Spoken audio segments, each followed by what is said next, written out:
வங்கக்கடலில் வரும் 26ஆம் தேதி புயல் உருவாகவிருப்பதாக சென்னை வானிலை ஆய்வு மையம் அறிவிப்பு ஒன்றை வெளியிட்டிருக்கிறது. மேலும் விவரங்களை செய்தியாளர் தாயுமானவன் வழங்க கேட்கலாம். தாயுமானவன் வணக்கம். சென்னை வானிலை ஆய்வு மையம் என்ன தெரிவித்திருக்கிறது? முழு தகவலை சொல்லுங்க.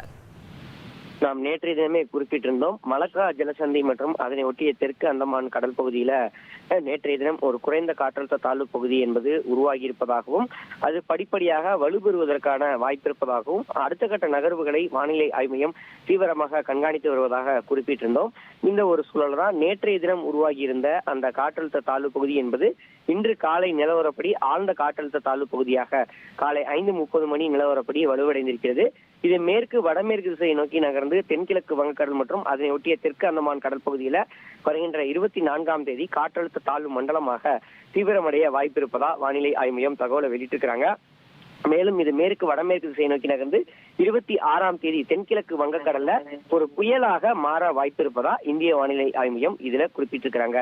இது புயலாக மாறக்கூடிய ஒரு சூழல்ல இதற்கு ஐக்கிய அமீரகம் வைத்திருக்கக்கூடிய சென்யார் என்ற பெயர் என்பது இந்த புயலுக்கு வைக்கப்பட இருப்பதாக தகவல் என்பது வெளியிடப்பட்டிருக்கிறது. புயலாக மாறக்கூடிய பட்சத்துல இந்த பெயர் என்பது வைக்கப்பட இருக்கிறது.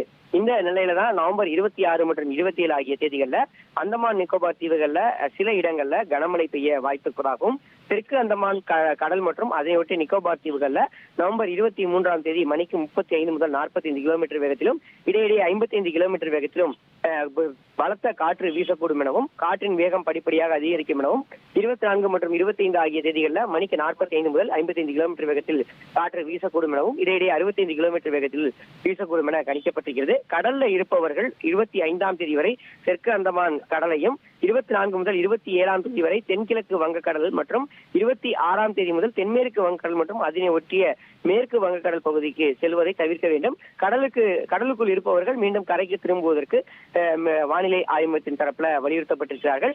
தொடர்ந்து இந்த காற்றினுடைய வேகம் என்பது கண்காணிக்கப்பட்டு வருவதாகவும் வங்கக்கடலில் உருவாகி இருக்கக்கூடிய இந்த ஆழ்ந்த காற்றழுத்த தாழ்வு பகுதி நகர்வுகளை பொறுத்து புயல் எங்கு கரையை கடக்கும் என்பது தொடர்பான விவரங்கள் எல்லாம் அடுத்தடுத்த நாட்களில் தெரிய வரும் என எதிர்பார்க்கப்படுகிறது.